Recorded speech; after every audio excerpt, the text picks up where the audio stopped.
Bueno, vamos a abrir la reunión con la invocación que solemos hacer, que ruego que me sigáis en silencio, que aquellos que son la expresión del amor inmortal bendigan con su auxilio y guía a la sociedad fundada para la promoción de sus planes, que ellos la inspiren con su sabiduría, la fortalezcan con su poder y la vitalicen con su actividad. Que así sea. Muy bien, bueno, pues bienvenidos a todos. Esta es una reunión de conferencia pública de la Rama Esperia de Madrid y os agradezco a todos vuestra presencia y especialmente pues vuestra disposición para asistir y participar de esta conferencia que hoy está a cargo de una de nuestras miembros más jóvenes, Sisi Rodríguez, que es miembro de la Rama Esperia, se hizo no hace mucho, pero ella está estudiando teosofía desde hace bastante tiempo y bueno, ella es importada de Venezuela, la hemos traído especialmente para incorporarla en la rama y bueno, ella es médico, entonces espero que nos cure, que sepa curar las heridas del alma, los males del alma, también como los del cuerpo físico, ¿verdad? Bueno, pues sí, nos va a hablar en esta oportunidad acerca de cómo podemos ser pacientes. Antes de darle la palabra a Sisi, os quiero decir que esta conferencia se está grabando, se va a subir al canal de YouTube de la Rama Esperia y que en cumplimiento de la Ley de Protección de Datos, vuestra imagen podría aparecer en la grabación, especialmente cuando intervenís o cuando habláis para hacer una pregunta. Si no queréis que esto sea así, os ruego que apaguéis la cámara, que cerréis la cámara, vuestra cámara, con el icono que tenéis en la línea del Zoom. Generalmente está por debajo, puede estar arriba, según si estáis en un ordenador, tableta, sea, que dice detener vídeo. Entonces se tiene el dibujito de una cámara. Si lo detenéis, se queda cruzado y vuestra imagen ya no aparece. Si no lo hacéis así, estáis dando vuestro consentimiento para que esto pueda aparecer. De todas maneras, en fin, no vamos a vender publicidad ni nada por el estilo. Bueno, pues sí. Gracias, Carlos. Voy a compartir pantalla. Sí, por favor. Bueno, gracias, Carlos. A ver, yo también necesito ser curada, que también soy igual que ustedes. Bueno, hola a todos y gracias por estar aquí. Bueno, cuando se me propuso hablar sobre un tema como parte de esta actividad pública que, a ver, creo que he puesto aquí su marca. Como parte de esta actividad pública que estamos llevando a cabo, pues, los miembros de la Rama Esperia de Madrid, yo elegí, casi sin titubear, hablar sobre la virtud de la paciencia. Y el porqué de esto es que a través de todo este proceso del desarrollo espiritual, que todos los que estamos aquí buscamos o estamos tratando de desarrollar, se tocan varias ideas y todas están relacionadas entre sí para un mismo fin. Entre esas ideas está una frase del libro de La voz del silencio de Elena Petrovna Blavatsky que dice: solo existe una ruta hacia el sendero. Solo al término de ella puede oírse la voz del silencio. La escalera por la cual asciende el candidato está formado por peldaños de sufrimiento y dolor. Estos únicamente pueden ser acallados por la voz de la virtud. Me gustaría repetir una vez más la última parte de la frase. Dice: estos únicamente pueden ser acallados por la voz de la virtud. Es quizás por esto y por mi tipo de temperamento la razón por la que voy a intentar, dentro de mis limitaciones, hacer algunas reflexiones sobre la virtud divina de la paciencia. En los últimos años, sobre todo en la pospandemia, cuando hemos tenido la posibilidad de asistir a charlas de todo tipo, encontramos gran variedad de temas. Se habla de muchas cosas. Y yo me preguntaba, ¿por qué no se habla tanto de las virtudes de forma particular o directa? ¿Por qué casi siempre se hace de forma general o simbólica? Mientras desarrollaba esta presentación, me di cuenta de ese porqué.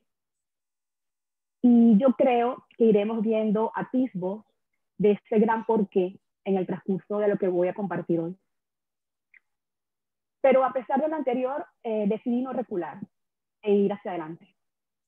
Al final, mi intención desde el principio no ha sido dar una disertación sobre la paciencia, ni repetir información sobre ella que podemos encontrar fácilmente en libros de psicología, en libros de psiquiatría, en libros de autoayuda o de coaching espiritual, etcétera, que en su mayoría está basada desde el punto de vista psicológico, a nivel de las emociones y de las conductas humanas. No es precisamente a esto donde quiero enfocar mi exposición de hoy.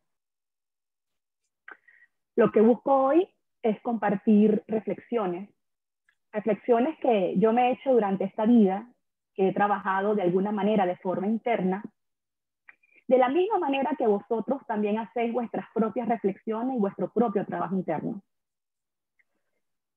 También busco de alguna manera inspirar a aquellos que aún no han dirigido la suficiente atención a este tema. Dicho esto, pues una de las preguntas que nos hacemos cuando iniciamos una reflexión sobre la paciencia es ¿cómo logramos ser pacientes? ¿No es cierto? Nos preguntamos, ¿cómo puedo yo ser paciente? ¿Cómo puedo tener paciencia? ¿Cómo se obtiene paciencia? La respuesta a esta pregunta es simple. Por lo menos mi respuesta es simple. No lo sé. Perdonad un poco a aquellos que han llegado aquí un poco seducidos por el título y habrán dicho, bueno, vamos a aprender algo aquí, que sí, seguramente algo aprenderemos aquí, seguramente, sobre todo yo, probablemente la primera.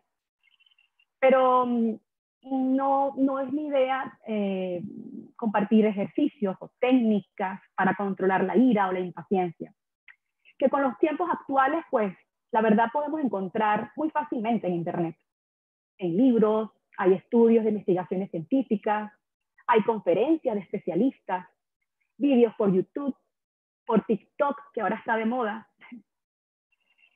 Pero, como os adelanté, no es por aquí donde voy a enfocar lo que voy a compartir hoy. Aunque sí que puede haber algún tipo de pincelada en este orden psicológico, en este orden emocional y de conducta humana, porque al final son aspectos un poco inextricables, es decir, difícil de separar unos de otros. Siguiendo con la reflexión y a raíz de la pregunta ¿cómo logramos ser pacientes?, que es el título oficial de esta charla, me hago otras dos preguntas más. La primera es, ¿se puede obtener paciencia? ¿Es la paciencia algo que no tengo ahora, pero que puedo llegar a tener? Es decir, ¿es acaso la paciencia algo que no existe en mi naturaleza, está en algún lugar y se puede trabajar de alguna forma para poder tomarla, obtenerla? Como cuando uno llega a tener algo que se quiere. Un ejemplo de esto es, imaginemos un abrigo que es muy bonito y que abriga bien, pero no tengo ese abrigo ahora en mí. Entonces trabajo muy duro para reunir dinero y poder obtenerlo, hacerlo mío. ¿Es esta el mismo proceso aplicable con la paciencia y con las virtudes en general? Si acaso fuese así, ¿Hacia dónde tengo que ir a buscarla? ¿Dónde está? Y la segunda pregunta es, ¿qué es la paciencia? Cuando alguien dice, yo sé que la paciencia es esto, esto y aquello, se puede estar refiriendo a querer saber algo y no a conocer la verdad de ese algo. Aquí hay una sutil diferencia entre dos formas de conocer que siempre hay que tener en cuenta, entre lo que es creer saber y saber. Mis respuestas a priori a estas dos preguntas son, por un lado, no me queda claro que la paciencia sea algo que se obtiene de algún lado, que sea algo que no está ahora en mi naturaleza y que deba trabajar para obtenerla para que algún día llegue a ser mía. Y una vez que ese atributo esté en mí instalado, pues no tengo que hacer más nada, ya que está en mis manos y lo estará para siempre. Seré doña paciencia para toda la vida y en todas las vidas futuras. Esto no me queda del todo claro. Y siguiendo esta idea, me sigo preguntando cosas como, ¿es posible que alguien me pueda dar un poco de su paciencia? Es decir, la paciencia es algo que se puede enseñar. Una persona puede enseñar a otra qué es la paciencia. Por otro lado, a la pregunta número 2, pues tampoco sé del todo muy bien qué es la paciencia. A ver, puedo repetir aquí la definición que posiblemente tengamos la mayoría de nosotros en nuestras cabezas sobre lo que es la paciencia. Repetir distintas definiciones según qué es la paciencia según este psicólogo, según tal especialista o tal filósofo, según este místico, etc. Pero mi pregunta está más enfocada en ¿cuál es la naturaleza de la paciencia?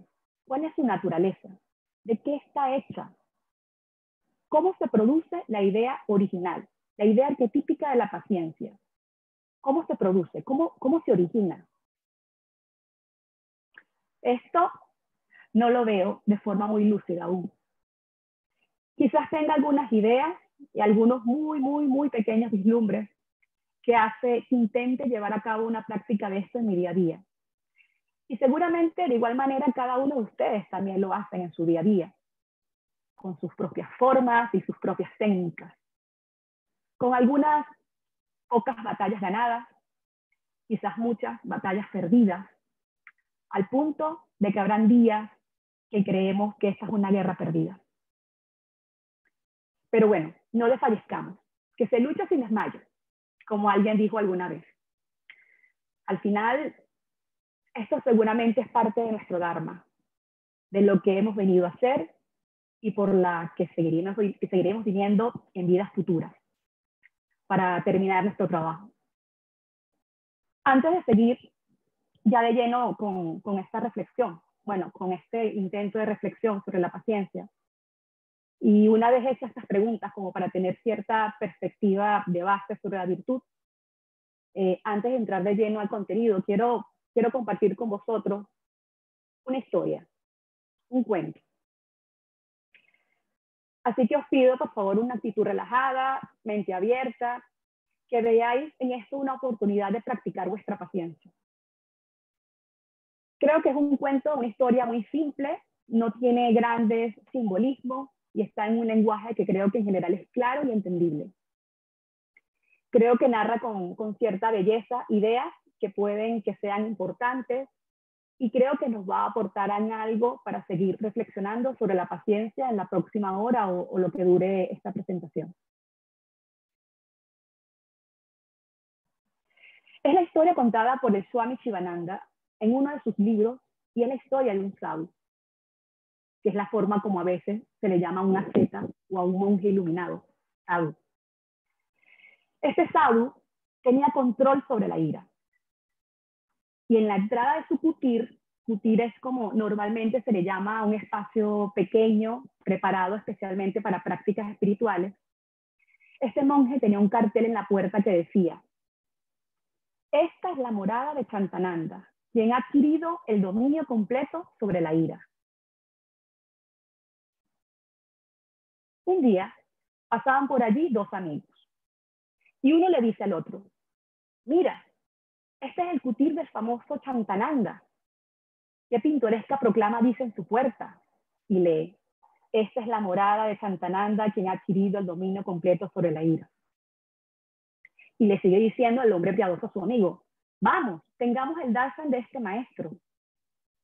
Darshan es una palabra que se refiere a esa visión santa que puede llegar a tener una persona, y se dice que un gurú iluminado puede conceder esa visión santa a sus discípulos dentro de su kutir. Entonces el otro hombre le responde, oh no, no es tan fácil controlar la ira. No te dejes engañar. ¿Qué lograrás teniendo el darshan de este hombre orgulloso que anuncia que ha dominado la ira? Si quieres, puedes entrar y tener el darshan de este gran alma. Pero por favor, quédate allí hasta la tarde. Y luego dime si todavía lo admiras. Yo me voy. Y se fue el amigo. Cuando el alma piadosa entró al kutir, no sabía que su amigo, el que se fue, había ido a buscar instigadores para irritar al sabio. Maharaj, dice el hombre piadoso postrándose ante el gurú, ¿qué alma tan grande y divina es usted para haber adquirido dominio sobre este temible enemigo del hombre, la ira? No hay nadie en el mundo que se le asemeje, Maharaj. ¿Usted será tan generoso como para indicarme el camino para el control de la ira? El gurú le responde, oh sí, gustosamente. Tenga bien quedarte conmigo y servirme. Sirviendo a los Mahatmas, también puedes dominar la ira. Entonces el hombre piadoso se convirtió en discípulo de este gurú y se quedó allí a un lado de él. A los minutos, otro joven entró al lugar y dice, Maharaj, ¿usted es el Mahatma que ha controlado la ira? Oh sí, ¿no has visto el cartel que está afuera? Le dice el gurú. Sí, sí, por favor, dígame cómo se las arregló para eso, le dice el joven.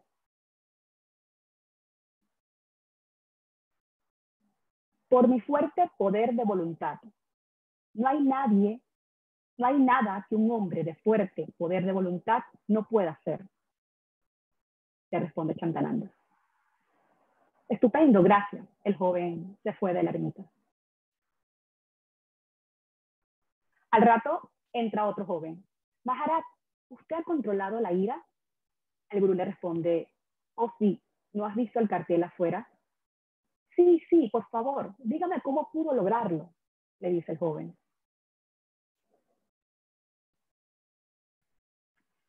Por la meditación en el Chanta Atman inmortal y omnipresente, que vive en todos los seres.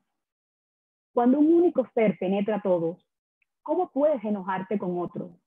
¿Cómo puedes abusar de otro? ¿Cómo puedes dañar o herir a otro?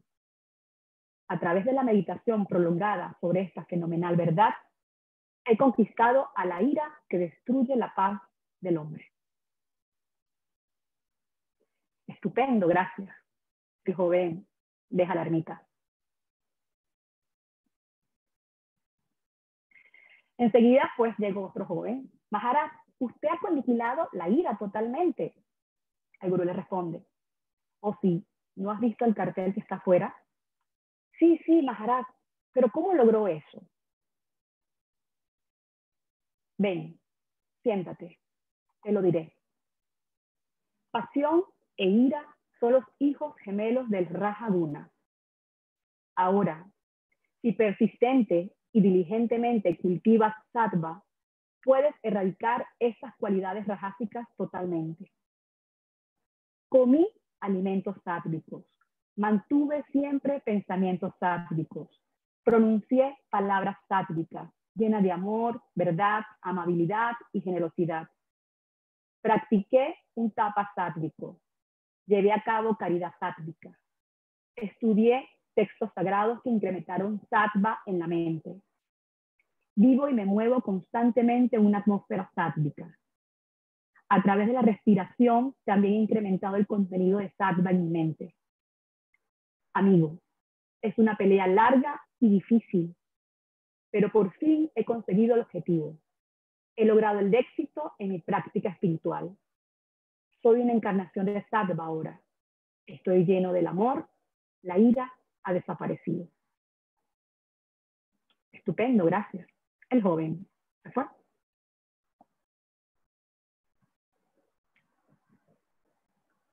Inmediatamente entra otro joven.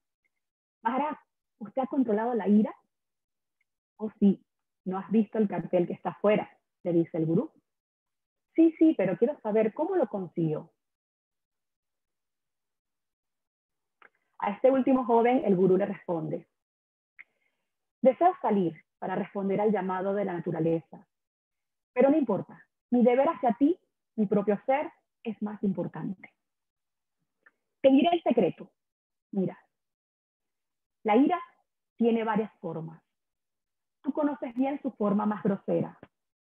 La sangre hierve, los ojos se inyectan con sangre, hay gran calor en el cuerpo, los miembros tiemblan, los labios se entremecen, los puños se aprietan.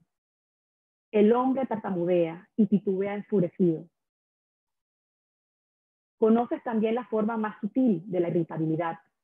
Es una forma más atenuada de todos los síntomas que acabo de describir. Todavía más sutil es el desagrado. Es el orgullo mezclado con la ira. Con una palabra dura, con un gruñido o con un girar los ojos hacia arriba o hacia un lado, dejas salir el fastidio. Estas son todas las formas de la ira.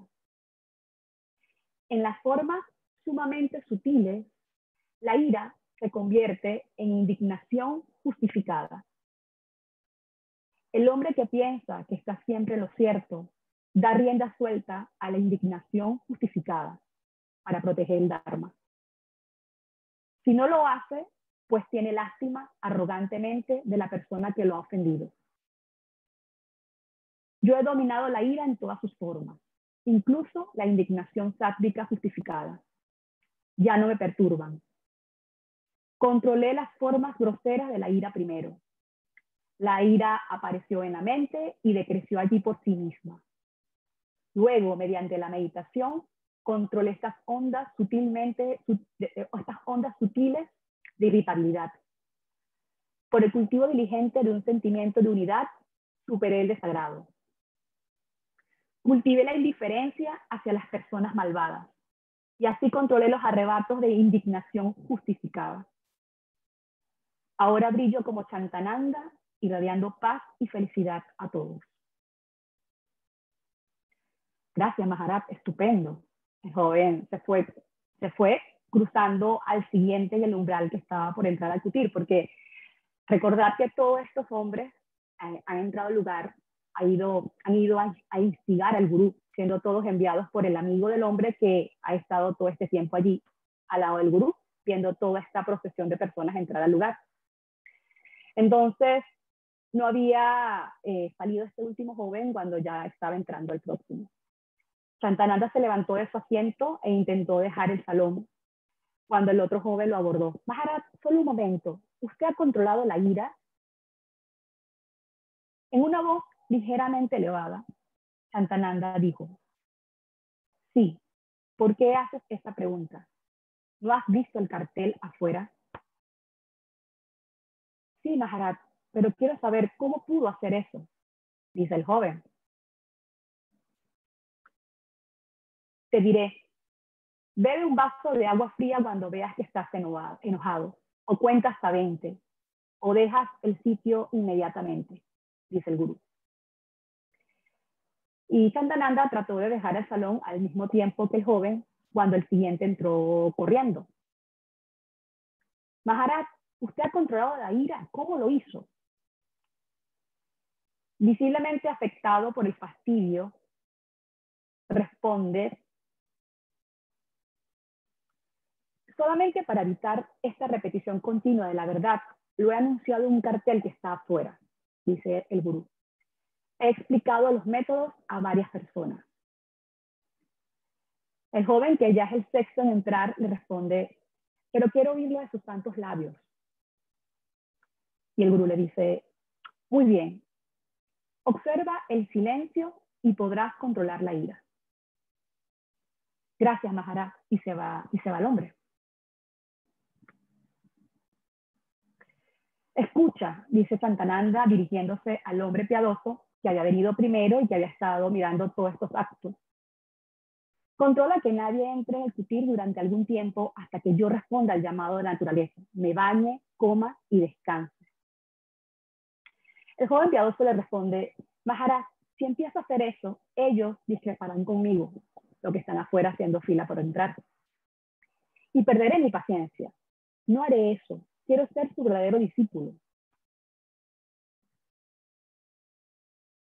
Inmediatamente otro joven entró apurado. Maharaj, usted ha erradicado la ira. ¿Cómo lo hizo?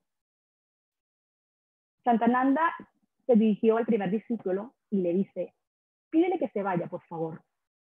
Tengo que responder al llamado de la naturaleza urgentemente. Pero usted no compartirá sus secretos conmigo, Maharaj, dice el recién llegado, que ya era el séptimo en entrar en el lugar. No lo echaré. ¿Por qué debo perder mi paciencia?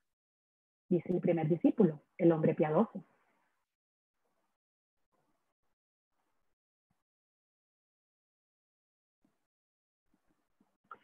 Los sacaré a los dos a puntapiés de mi casa. Bramó Santananda. Jóvenes inútiles, molestándome todo el día sin darme un respiro. ¿Qué creen que soy? ¿Un fonógrafo o una radio? Les he dicho que he controlado la ira una y otra vez y siguen viniendo para molestarme. Váyanse y no vengan más. Si se quedan aquí por un minuto más, los mataré. Tomen esto si no creen que tengo la fuerza para echarlos. El gurú abofeteó a los dos jóvenes, los sacó afuera y cerró la puerta con llave. Afuera, el amigo del hombre piadoso estaba esperando y le dice, ¿has tenido el darshan del gran maestro que ha controlado la ira? ¿Estás satisfecho? El hombre piadoso que entró para tener el darshan de este maestro responde, no es tan fácil controlar la ira. Puede ser controlada solamente por la gracia del Señor. Se necesita una práctica ininterrumpida de la humildad. Hay que aplastar el ego. Hay que cultivar el amor cósmico. Hay que practicar el servicio desinteresado incesante e incansablemente. Aún así, las semillas de la ira seguirán escondidas en el pecho. No sabes dónde se esconden. Mediante el japa, la meditación y la práctica espiritual incesante, con autoentrega al Señor, mediante la oración continua podrás atraer su gracia. Cuando se alcanza el ser omnipresente y se obtiene llana, conocimiento real, entonces, y solo entonces, la ira, que es el enemigo más grande del hombre, es aniquilada totalmente. Continuó diciendo el hombre piadoso a su amigo. Pero está bien. En todo caso, Santananda tuvo cierto éxito en su práctica espiritual. Además, nos ha dado pistas valiosas sobre cómo controlar la ira. Fuimos todos beneficiados. Falló solo porque, aunque había controlado la ira hasta cierto punto, permitió que la vanidad creciera en él en la misma extensión. La ira tomó en él la forma de vanidad, porque el ego asume distintas formas. Todas estas formas son diferentes, solo en el nombre. Solo puede decirse que ha controlado la ira aquel que ha descubierto los escondites de este ego temible y que ha indagado exhaustivamente en la naturaleza del ego y en la naturaleza del ser, que es la realidad que está detrás de ese ego falso. No solo habrá aniquilado la ira, sino que habrá destruido todos los vicios. Será humilde, simple y divino, una encarnación del amor y la compasión. Ven, continuemos nuestra búsqueda de tal ser divino, termina diciendo el hombre piadoso. Así termina la historia.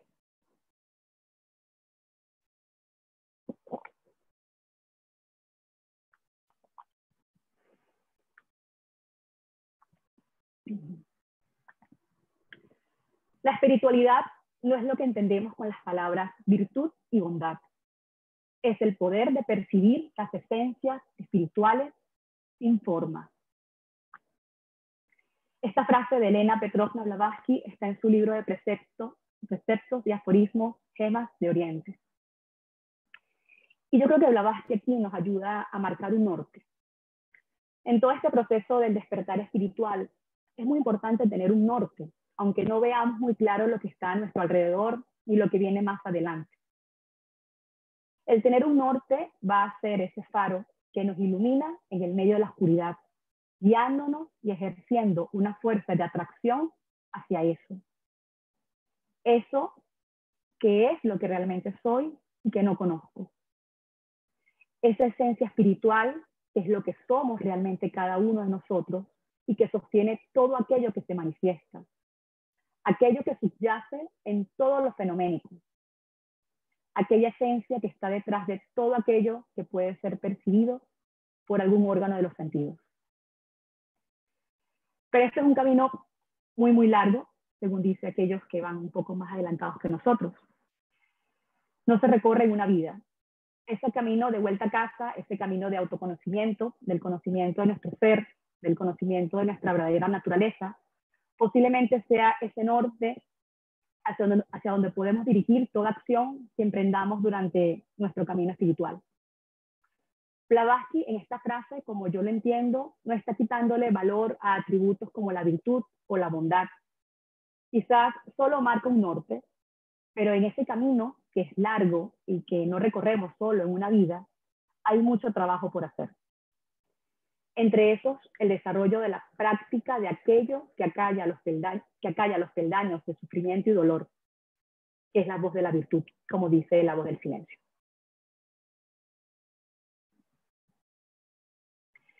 La virtud no puede naturalmente ser enseñada, concluye Sócrates en uno de los diálogos de Platón. Para Sócrates, la virtud es principalmente un don de los dioses, que los hombres de bien, así es como le llamaba a los hombres virtuosos, tienen ese mismo origen divino.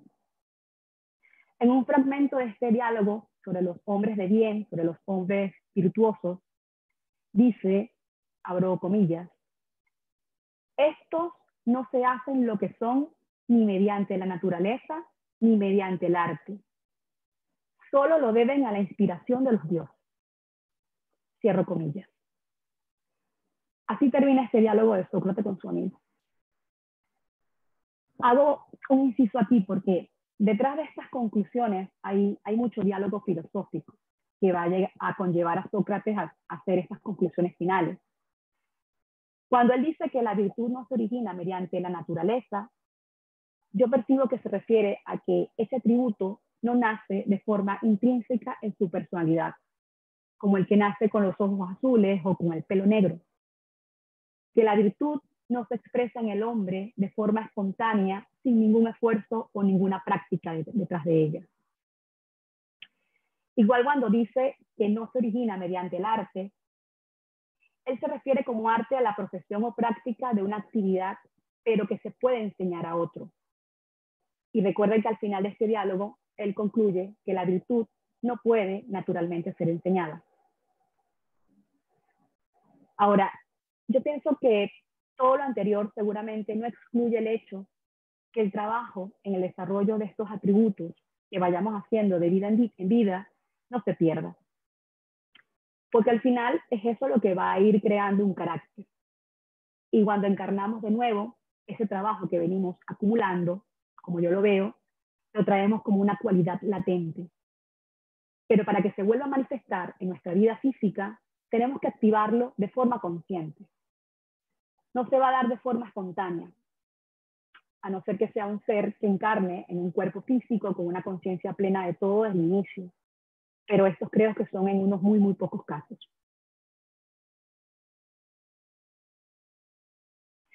Entonces, en este diálogo termina con la idea siguiente, que la virtud es un presente que ha hecho la divinidad al hombre. Se debe a la inspiración de los dioses.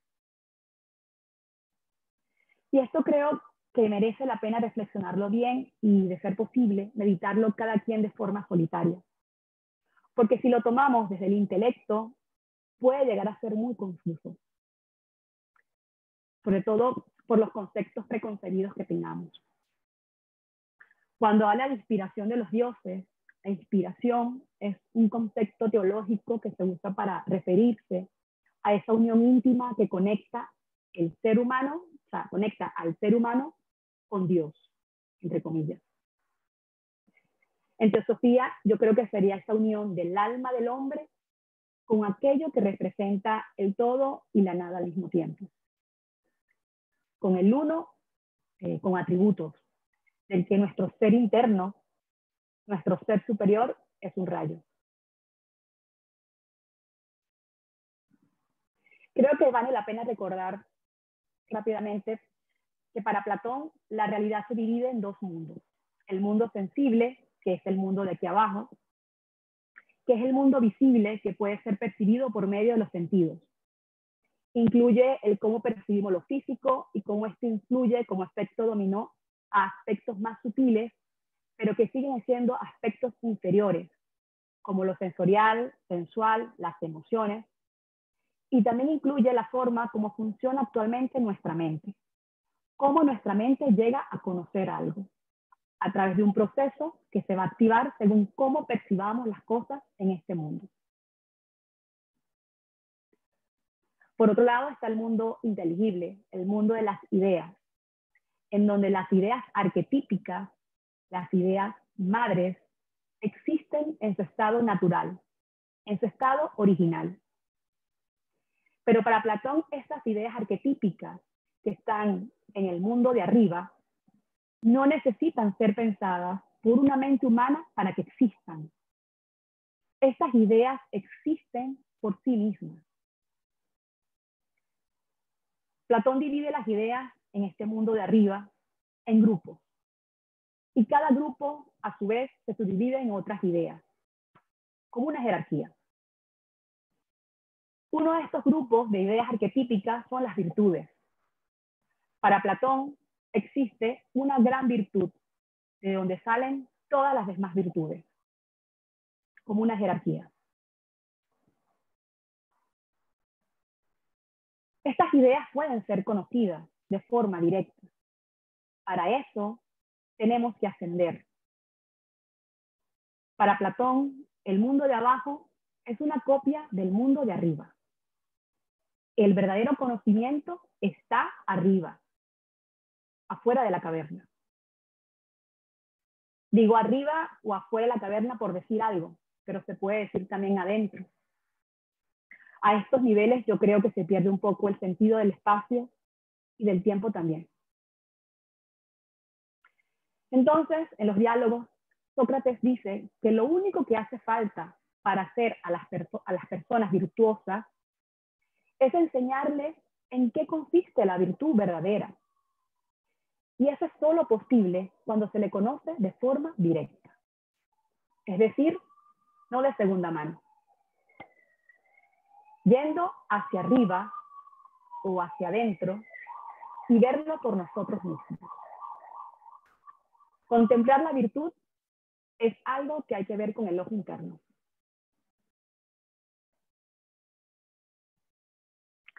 Hay una reflexión sobre lo mismo que también creo que vale la pena nombrarlo, aunque sea de forma corta, y es que normalmente decimos que lo contrario al vicio es la virtud, ¿no es cierto? Por ejemplo, lo contrario a vicios como la impaciencia o la ira sería la virtud de la paciencia, ¿no? Pero hay un filósofo que propone la idea de que en ciertos casos el extremo contrario a un vicio es otro vicio. Y la virtud viene a ser un punto medio entre estos dos vicios, en donde en un extremo se peca por carencia, defecto de la virtud, y en el otro se peca por exceso. Pero este punto medio, que Aristóteles, quien es el filósofo que propone toda esta idea, le llama justo medio. Y como yo lo interpreto, para que se manifieste, es posible que tengamos que subir de nivel. Ascender del nivel en donde se mueven las cualidades involutivas por llamarle de otra forma a los vicios, hacia otro nivel que es desde donde se puede expresar la cualidad evolutiva, que es la virtud.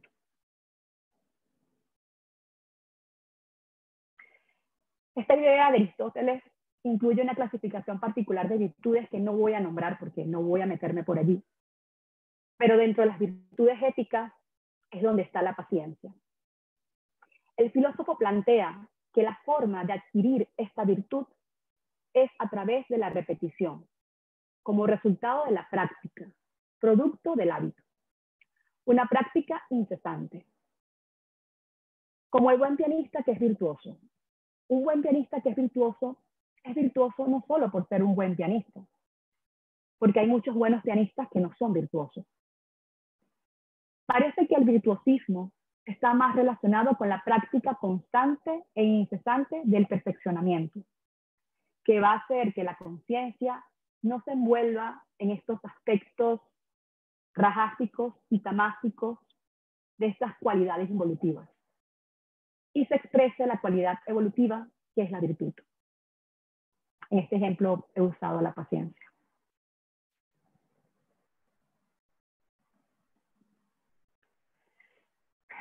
Bueno, he puesto esta imagen para despertarlos un poco y recordarles que ya el verano está cerca, por lo menos para los que estamos en España.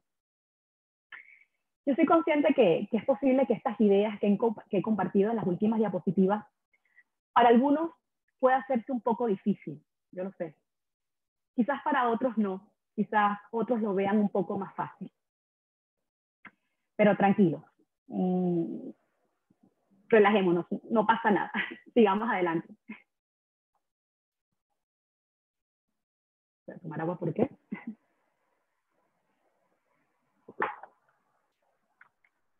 Vale, sigamos.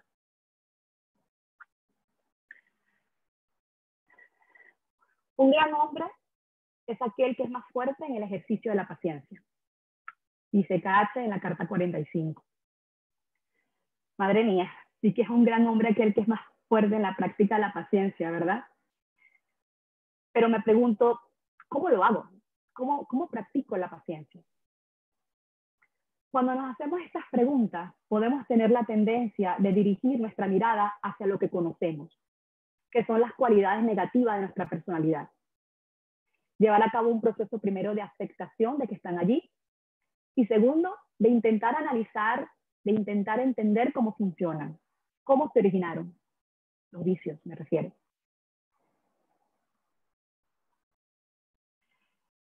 Pero ningún problema puede ser resuelto en el mismo nivel de conciencia en el que se creó. Creo que esta es una frase maravillosa de Albert Einstein. La naturaleza inferior es una entidad muy astuta. Así como puede idear cualquier tipo de estratagema para obligarnos a hacer cosas malas, entre comillas, también presentará en nuestra mente todo tipo de justificación que se vestirán con un manto de virtud para ocultar motivos y acciones viciosas. A lo mejor de aquí viene ese mito católico de que el diablo está constantemente tentando a los seres humanos a pecar. Todo esto de forma simbólica, no es necesario verlo de forma literal. Creo que hay que asumir de alguna manera que cualquiera que emprenda la tarea de transmutar su naturaleza inferior no lo encontrará tan fácil. Bueno, no lo encontraremos fácil, me incluyo.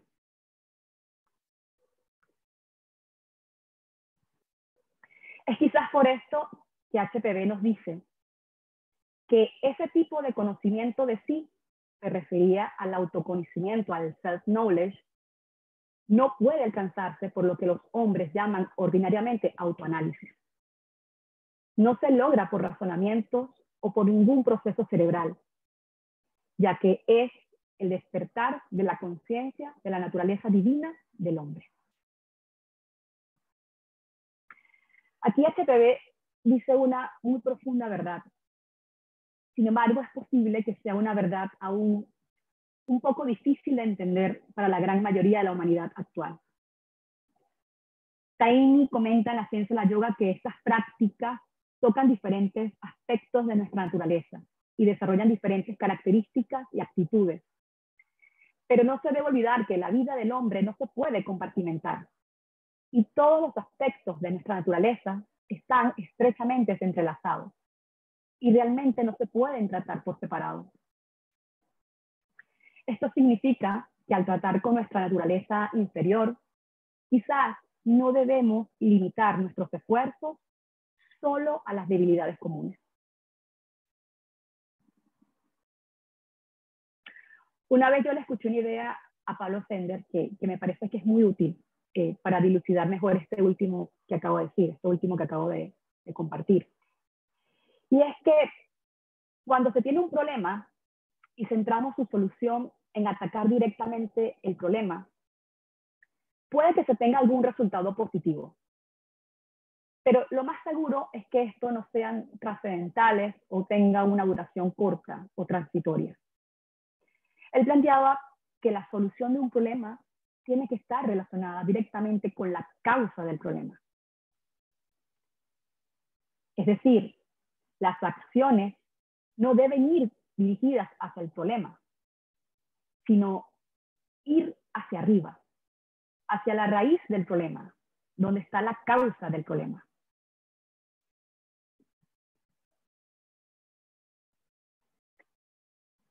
Esto lo vemos mucho en nuestros gobiernos, ¿no? Lo de centrarnos en el problema y no ver la raíz del problema, sobre todo en Latinoamérica, aunque aquí en España a veces se puede ver algunos casos, donde se buscan pues soluciones a los problemas sin ir a la raíz, y pueden que estas soluciones sirvan y que en algunos casos el resultado se ve de forma rápida o inmediata, pero con el tiempo estos vuelven a salir, o con el tiempo se presentan otros problemas distintos al primero, pero como consecuencia hace que el primero reaparezca y convierta el problema actual en algo mucho más grande o grave de lo que fue al principio. Yo creo que esta última idea nos da una clave importante, que vale la pena reflexionar todo el tiempo que sea necesario. Se nos dice que la raíz de todo sufrimiento es la ignorancia, ¿no? Nos pasamos toda la vida con una sensación de que nos falta algo, una insatisfacción de querer alegría, de querer felicidad, de querer paz, amor, paciencia. Pero ¿sabemos realmente qué es cada una de estas cosas? Algunos están buscando algo, pero aún no saben muy bien qué están buscando. Somos capaces de reconocer lo que no es felicidad, lo que no es estar en paz, lo que no es amor, que no es paciencia. Pero realmente sabemos lo que es. ¿Es posible saber cuando algo no es sin saber lo que es? Es decir, ¿es posible saber que algo no es de color rojo sin conocer el color rojo? ¿Qué piensan ustedes de esto? A lo mejor algunos de ustedes piensan que esto no es posible, que no es posible decir esto no es rojo y no sé qué es el rojo. Pero yo creo que sí. Yo creo que sí es posible. Porque la pregunta ahora sería, ¿quién es ese que dice que no sabe? ¿Quién es ese que dice que no conoce? Posiblemente sea la personalidad, pero el ser interno sí conoce. Y es quizás por eso que mucho de este trabajo es de recordar lo que se nos ha olvidado. Es posible que esto sea un trabajo de reminiscencia en el plano físico en donde estamos ahora encarnados.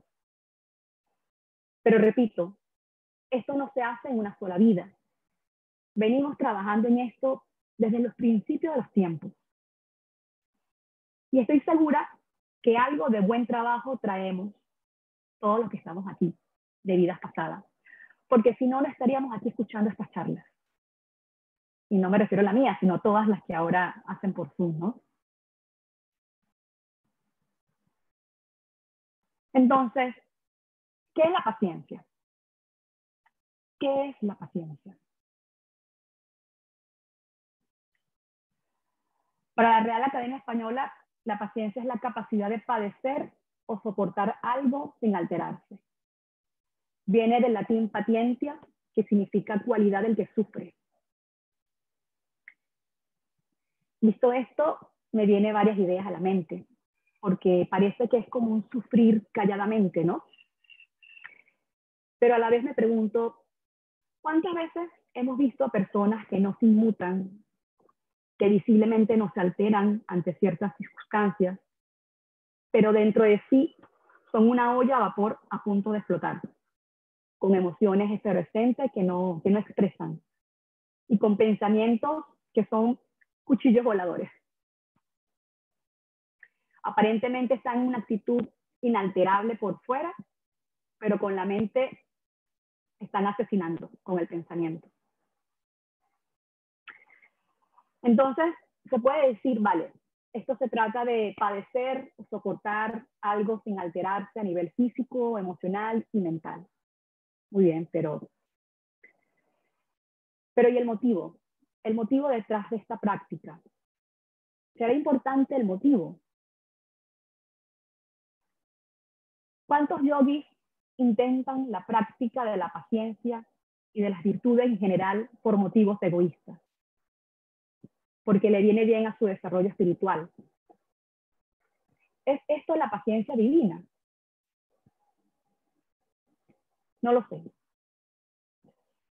Yo creo que aquellas grandes almas que han logrado el perfeccionamiento de la práctica de la paciencia tienen un entendimiento profundo de las leyes invisibles, que hace que haya una aceptación real de la incertidumbre y de la impermanencia. Y actúan con paciencia en base de esto y con la convicción de no hacer daño a los demás. Yo creo que son los hombres que han alcanzado la sabiduría o aquellos que al menos conocen de forma directa ciertas verdades, los que mejor expresan y practican las virtudes. Y os recuerdo que me refiero como sabiduría a aquello que representa una verdad y que puede ser conocida de forma directa, afuera de la caverna. Pero ¿cómo se hace esto? Que alguien me lo diga, que alguien nos lo diga. ¿Cómo se hace esto? Pues no lo sé muy bien. Pero sospecho que puede que sea el mismo camino hacia el autoconocimiento, el conocimiento del ser interno. Que sea ese el mismo camino del conocimiento de nuestra verdadera naturaleza.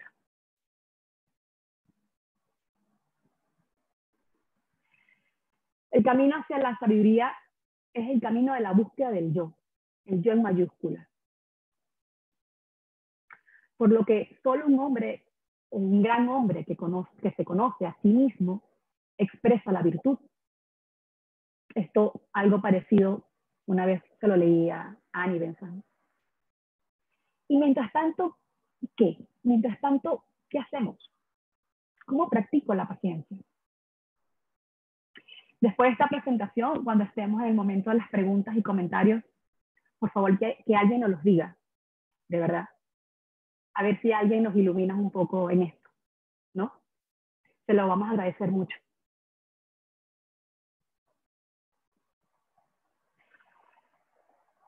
Adopta el ritmo de la naturaleza. Su secreto es la paciencia, dijo el poeta, escritor y filósofo estadounidense Ralph Waldo Emerson. Y me parece una bella frase. Adopta el ritmo de la naturaleza, su secreto es la paciencia. Siempre se nos dice que la naturaleza es sabia, que observemos la naturaleza, que observemos la naturaleza, que observemos la naturaleza. La naturaleza nos rodea, pero normalmente necesitamos andar en un jardín para saberlo, ¿no es cierto? Necesitamos estar rodeados en un jardín de flores para decir, ah, esta es la naturaleza. No siempre estamos lo suficientemente atentos para darnos cuenta que la belleza nos rodea. Algo así creo que dice un poema de Rumi. Y creo que esto es algo a tener presente siempre.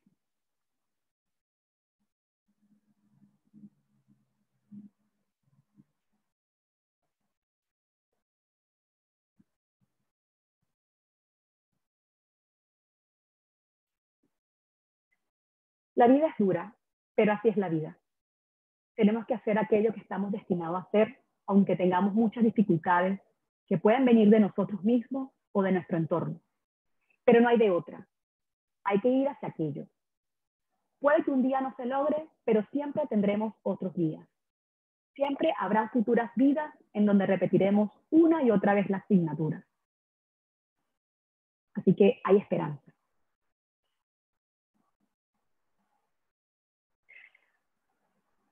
Un bosque de bambú, para mí, no solo representa la fortaleza, porque, bueno, el bambú es una planta muy fuerte.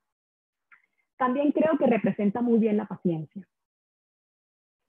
La semilla del bambú puede tardar en crecer dependiendo del tipo de bambú, desde unas semanas hasta algunos años, como en el caso del bambú japonés.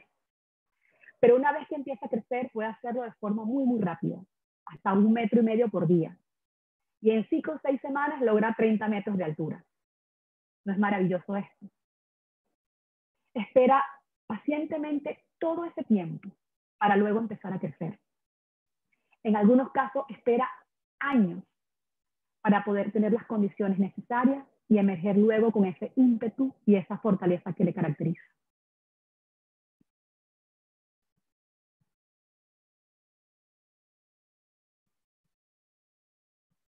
Tengo problemas con los vídeos. Se ha descuadrado un poco, ¿verdad?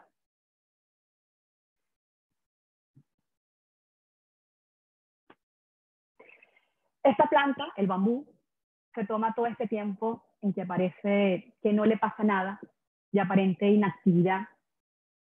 En realidad genera un complejo sistema de raíces que le va a permitir a sostener su crecimiento posterior.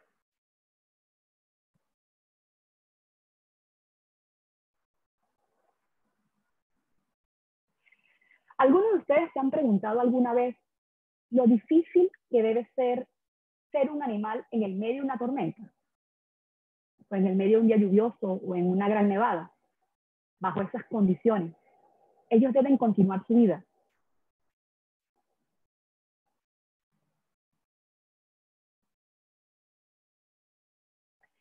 Intentar volar bajo esas condiciones, en la tempestad.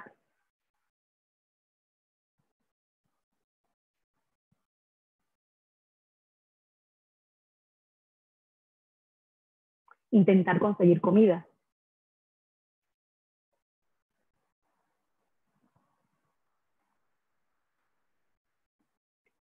Esperar. Esperar pacientemente que pase la tormenta.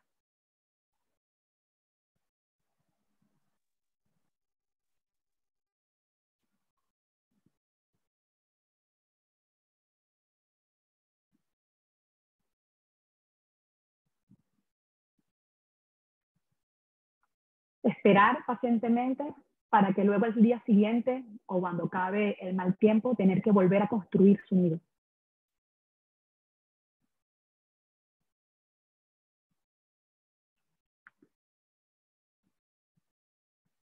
O cómo la fuerza del agua puede moldear las formaciones rocosas.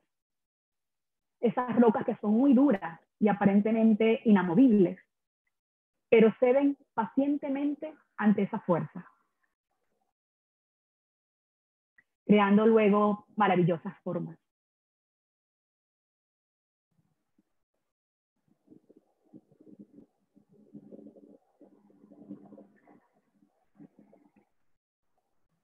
El loto yo creo que es una planta muy sabia. Ojalá algún día alguien haga una comparación desde el punto de vista teosófico con esta planta, o a lo mejor ya alguien lo ha hecho y yo lo desconozco, es lo más posible. Es maravilloso ver desde cómo germina su semilla, bajo qué condiciones crece esta planta, las características de sus hojas y del tallo de sus hojas, que es algo maravilloso. Cómo abren los pétalos de su flor. En este vídeo capturaron el momento en que esta flor ha esperado a la medianoche para abrir sus pétalos. Me ha parecido muy bello y he querido traerlo para compartirlo.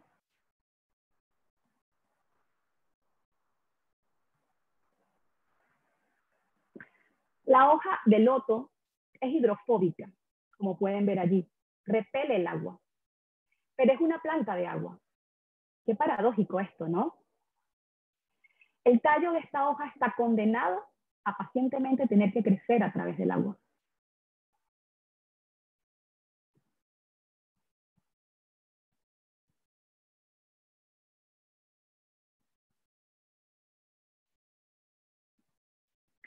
La paciencia parece tener esa característica, ese ritmo de fluir con el entorno, de saber esperar el momento. ¿No les parece? Yo creo que, bueno, pudiéramos estar así un largo rato, poniendo imágenes de la naturaleza, pero bueno, esto tiene que terminar para dar paso a los comentarios. Yo quise compartir estas ideas hoy enfocadas en la virtud.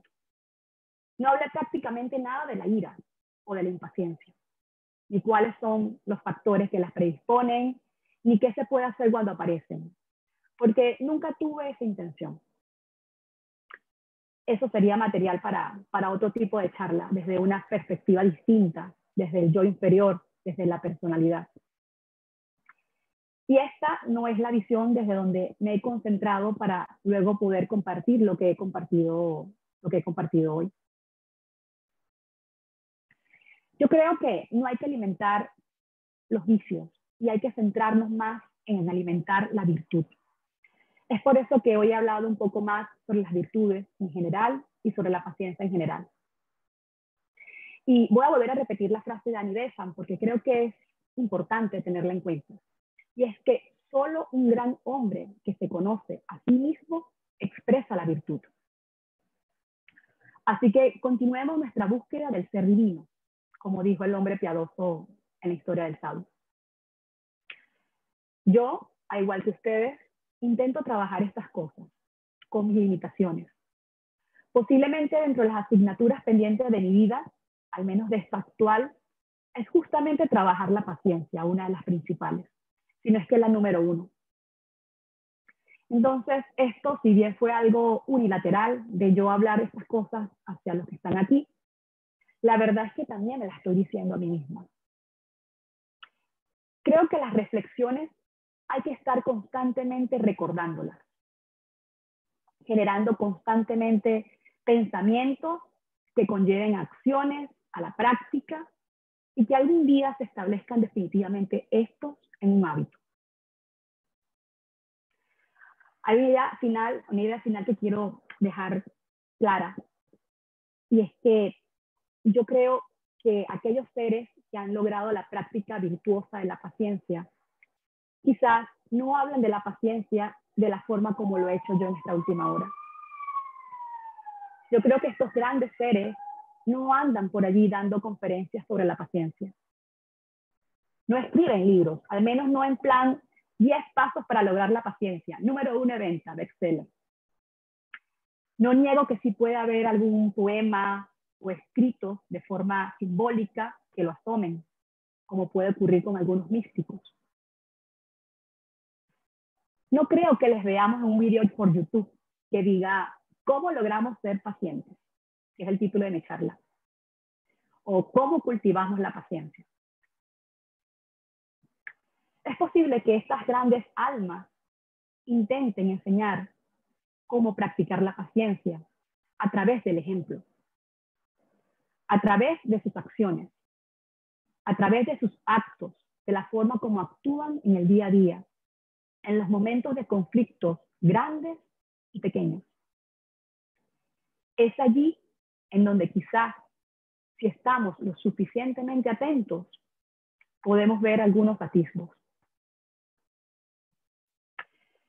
Pero lo anterior no significa que esté mal intentar hablar sobre las virtudes o sobre la paciencia, o que está mal escribir libros sobre esto, o subir un video por YouTube, o estar mal dar conferencias o charlas como lo he hecho yo. Creo que es algo que está bien, si no yo no lo hubiese hecho. Creo que es importante compartir ideas, experiencias, reflexiones.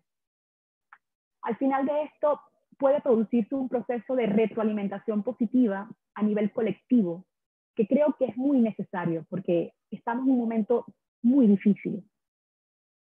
Estamos en un periodo de nuestra evolución en donde hay mucha oscuridad. La humanidad actual y la de los últimos tiempos, según dicen, están en un proceso de aprender sobre el control de las emociones y de los pensamientos. Sobre todo de las emociones que se encuentran enredadas con los pensamientos. Y estos últimos produciendo aún más emociones, haciendo de esto un círculo vicioso, el camamana. Y no hay que ser muy sabio para darse cuenta de esto. Es así. Solo basta con ver el mundo en que vivimos. Vivimos un mundo guiado por los deseos. Deseos de poder, deseos egoístas, el odio y el miedo. Pero por lo pronto nos queda aceptar que no podemos evitar sufrir mientras estemos centrados en el ser inferior. Pero aún así, siempre podemos aspirar a la práctica de las virtudes, mientras seguimos nuestras búsquedas del ser interno, nuestra búsqueda del ser divino. Para terminar, quiero compartir un fragmento de un poema que todavía estoy en investigaciones sobre quién es el autor, pero parece ser que es el poeta persa y místico sufí Shams Tabrizi, que según algunos dice fue el instructor espiritual de Rumi, un poco como lo que fue Sócrates para Platón, fue Shams Tabrizi para Rumi. Independientemente de quién de los dos sea el autor de este fragmento, al final puso los dos nombres, porque bueno, aún no lo sé de quién es este fragmento de poema. Pero independientemente de esto, se nota que beben de la misma fuente. Y me parece una bella forma para terminar. Y el fragmento dice: la paciencia no implica sentarse y esperar. Es poder ver más allá. Es poder mirar la espina y ver la rosa. Es poder mirar la noche y ver el día. Los amantes son pacientes y saben que la luna necesita tiempo para verse llena.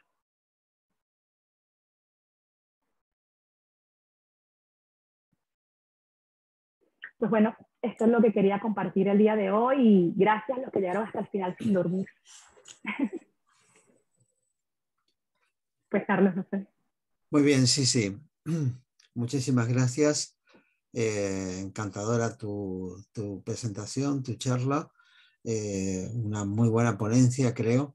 Y claro, todo está relacionado, ¿no? Y la paciencia está relacionada con tu profesión también, porque tú atenderás pacientes. Que entonces no es solamente un juego de palabras, hay una conexión detrás de ello, ¿no? Entonces realmente me ha encantado, me ha parecido muy bien. Y bueno, pues ahora vamos a dar paso a las preguntas y aportes que queráis hacer. Antes de ello, vamos a decir que para hacerlo tenéis aquí en la barra del Zoom, tenéis en reacciones la posibilidad de levantar la mano, es decir, la mano electrónica, digamos, de tal manera que yo las pueda ver cuando veo la lista de participantes, quienes han levantado la mano. Si queréis decir algo, levantáis la mano y luego abrís el micrófono y podéis hablar. Repito, digamos, en cumplimiento de la Ley de Protección de Datos, que cuando habléis vuestra imagen va a salir y que va a ser grabada. Si no queréis eso y no dais vuestro consentimiento para que eso sea así, por favor desactivad la cámara. Bueno, y sin más, gracias, sí, muchísimas gracias y vamos a ver qué aportes. Si, entre tanto, mientras os lo pensáis... Hay algo en el chat, Carlos, lo A puedo ver, leer, de sí, Gio. No sé si Gio quiere leerlo ella misma o él mismo, no sé. a ver, Gio, si no lo leo yo. vale, Dice, léelo. buenas tardes. Bueno, quisiera saber su opinión respecto de algo. En mi parecer, el concepto de la naturaleza es complejo. Baja más allá que la tranquilidad de los bosques, animales y seres biológicos. Pues existe la naturaleza del caos y de la destrucción. Y ahí es donde me entra la duda. ¿Se podría aplicar el mismo concepto de la paciencia con el fluir de las cosas destructivas y caóticas del universo? Pues justo ahí es donde el concepto de la paciencia se nos complica como seres humanos. ¿Cuál es su opinión sobre esto? Bueno, aquí hay varias cosas. Yo creo que ya de entrada, pretender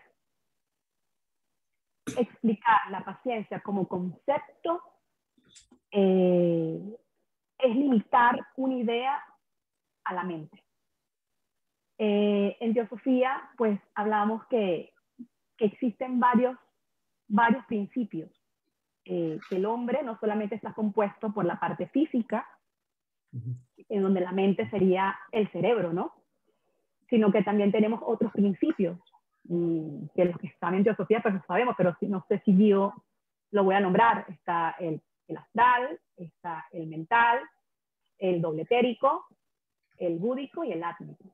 Son 7. Entonces, la idea de conceptualizar algo es para que la mente cree una imagen y entienda algo. Esa es la forma como la mente conoce. Pero en lo que intenté explicar aquí, la idea de la virtud parece ir un poco más allá.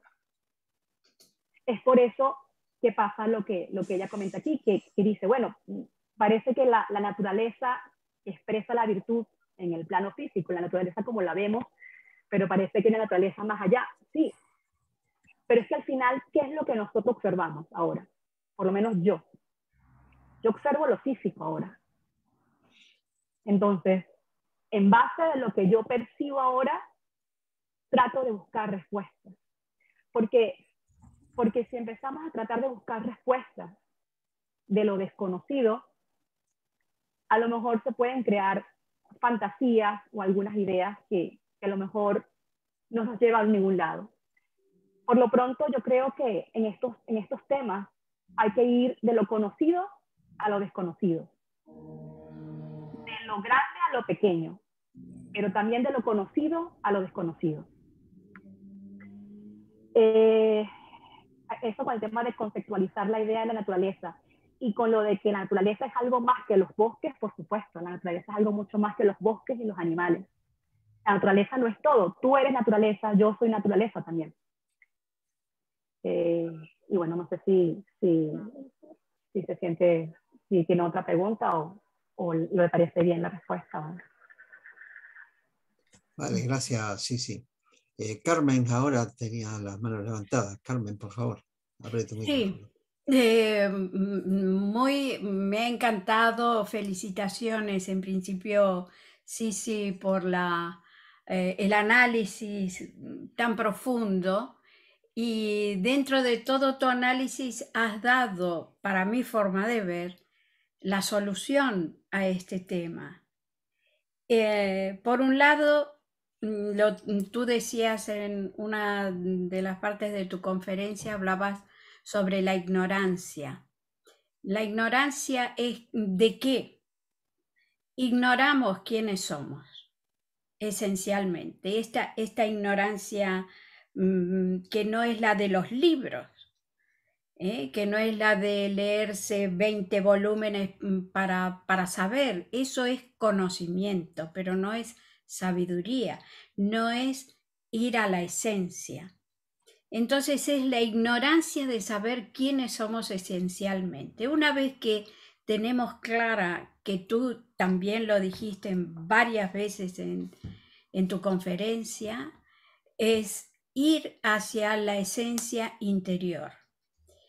El ejercitar virtudes, de pronto, para mi forma de ver también, no es tan constructivo, porque podemos crear dentro nuestro un campo de batalla, de conflicto, entre que yo quiero ser buena, pero no soy buena, que quiero ser paciente, y entonces me entretengo en un círculo vicioso del bien, el mal, la paciencia, la impaciencia o lo que sea, cualquier otra de las virtudes o defectos, da igual.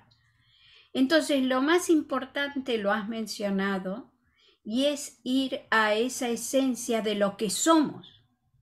Entonces, aprender a mirar de arriba hacia abajo, desde ese punto, desde ese centro de conciencia, desde esos niveles superiores, elevados, o no sé cómo llamarlos, o interiores, para que se clarifique este mundo. ¿Y qué van a aparecer?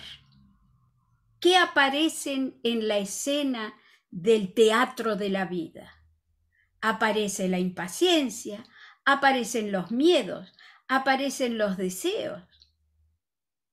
Pero es como cuando, esto es un ejemplo que he escuchado y me pareció muy bueno, es como cuando un bebé empieza a salirle los dientes y ¿qué es lo que produce? Babas. ¿Es algo agradable la baba? No, pero es una consecuencia del desarrollo del niño. Y estos miedos, estas impaciencias, esta ira o esta impetuosidad son la consecuencia de un estado interior, en esa búsqueda. Pero no es la cuestión importante, lo importante es la búsqueda. Que aparecen en escena estas circunstancias es normal, porque estamos viviendo en un mundo de 3 dimensiones y estamos viviendo en un espacio-tiempo de limitaciones que tenemos que aprender a manejar. Y aparecerán periódicamente estas situaciones, pero si lo estamos mirando de arriba hacia abajo, nada más. Muy bien, gracias, Carmen. Carlos, gracias, Carmen. Totalmente de acuerdo contigo. Y es por eso que no quise dar técnicas para dar paciencia, porque es que yo no las sé y creo que eso no es algo así que uno pueda decir, haz esto, aquello, lo otro, ¿no? Y tienes razón. Y hay primero que el proceso de tratar de alcanzar la sabiduría, que no es el saber de los libros, que no es el saber que esta frase viene de esta persona, que este esquema lo dijo tal persona, sino es ese saber directo que se experimenta, que lo experimento yo, que lo experimentan ustedes, con ustedes mismos, dentro de ustedes. Es allí en donde se alcanza ese punto, pero nosotros, pues claro, estamos todavía envueltos en todo lo contrario, ¿no? Que son estas cualidades involutivas, y lo que tú me has recordado es muy importante, que a veces decimos, bueno, quiero ser doña paciencia, entonces ejerzo una fuerza contraria al deseo. Y eso no es lo recomendable, porque si tú tienes una fuerza que está dentro de ti, la ira, por ejemplo, y ejerces una fuerza contraria directo, va a producir como una especie de resorte. Cuando tú tienes un resorte y le pones una presión, va a llegar un momento que ese resorte va a salir. Hay conflicto y no hay paz y no hay nada. Entonces, hay que alimentar más las virtudes, pero por lo menos en estos niveles que estamos todos nosotros, no alimentar el vicio. Si yo siento envidia, me carcome ver en Instagram la foto de alguien que es más delgada que yo, por ejemplo. En el momento que la emoción me sale, yo no puedo ejercer desde mi mente algo contrario. Una vez que eso sale, es una energía. La energía tiene que fluir. Pero sí puedes conscientemente hacer una acción, bueno, como lo puse en el esquema, en el origen. Y claro, en este origen un poco más abajo, que sería, pues no veo la foto en Instagram, me borro la aplicación. En hacer una acción en aquello que produce ese deseo. Pero una vez que el deseo se produce, pues no hacer ese conflicto interno, porque eso no va a conllevar a nada. Lo que nos va a producir es mayor sufrimiento. Pero sí, gracias por recordarme eso. Tienes razón. Muy bien, gracias, sí, sí. Merichel, ¿habías levantado la mano? Sí. Sí. A ver, bueno, yo no estoy tan avanzada en teosofía. Tengo un montón de libros, sí, pero a veces los leo cuando... Pero a ver, es que me ha quedado claro. La paciencia sería una virtud que hemos de trabajar el día a día, pero viene de los egos superiores, no de los inferiores, porque los egos inferiores solo crean rabia, ira, desesperación. Entonces hemos de buscar la paciencia en los egos superiores, ¿no? Vendría a ser así, ¿no? Trabajar lo que son los egos superiores. Pues Merichel, yo no lo sé muy bien. Yo creo que quizás ir a conocer quién soy yo. Por ejemplo, yo pienso, yo creo, para mí es una verdad, que dentro de mí hay algo interno que es mucho más que Sisi, que esto de lo que yo soy. Hay algo más dentro de mí. Y yo no sé si, yo supongo que todos ustedes también lo sienten de alguna manera, o algunos lograrán percibir que hay algo más. Es buscar encontrarnos con eso que intuimos que tenemos dentro de mí. Es ir hacia eso. Yo creo que ese es el camino. Lo que encontremos, yo creo que no es extrapolable. Es decir, tu camino, el tuyo, Merichel, a lo mejor no es el mismo mío. O sea, tu vivencia, que seguramente tienes vivencias internas, así sea reflexionando de la vida, tienes vivencias internas, no son las mismas las mías. Entonces, estas charlas, pues nosotros lo que hacemos es escucharlas, pero no tomarlas de forma literal, sino digerirlas, reflexionarlas, meditarlas si es posible, y tratar de buscar esa experiencia por sí mismo. Pero la virtud no puede ser enseñada. Lo dice Sócrates, y si Sócrates lo dice, yo no voy a venir a contradecir a Sócrates.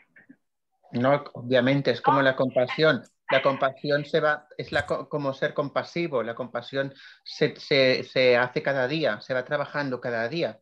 No es compasivo de la noche a la mañana. La compasión es durante toda la vida. Por ejemplo, la compasión es una virtud que tienes que trabajar todos los días. Da igual que uno sea pobre o uno es rico, o, ¿sabe? Ser compasivo no es solo dar cosas materiales, es más amplio, es como... Pues la paciencia pues vendría a ser lo mismo, pues trabajar la paciencia, estar en la cola de un supermercado y ver que no avanza y perder los nervios y ponerte a insultar, eso ya es ira, no es tener paciencia y estar tranquila y ya llegar a tu hora, ¿no? De que te atiendan, ser paciente. Muy bien, gracias, Marichel. Muy bien, gracias. Luego, como diríamos como a veces escuchamos en un supermercado, el propietario de un móvil de Motorola G8, por favor, tiene la mano levantada, puedes hablar. ¿Y cómo te llamas? Sí, pido mil disculpas. Realmente, mi nombre es Jorge. Jorge, muy bien, adelante.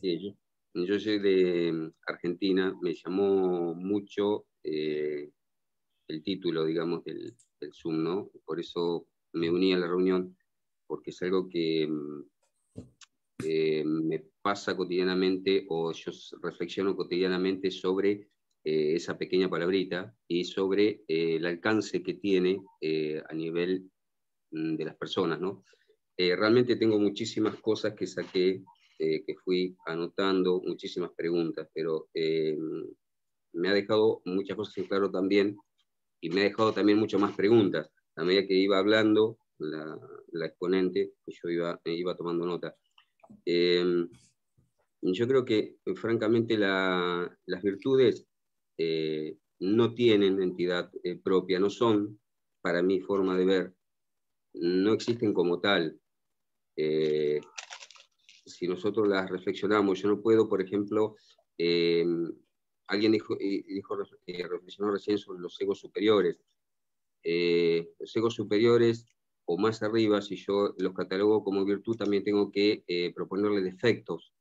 Entonces yo siempre me pregunté qué serían las fuerzas involutivas a nivel superior, ¿no?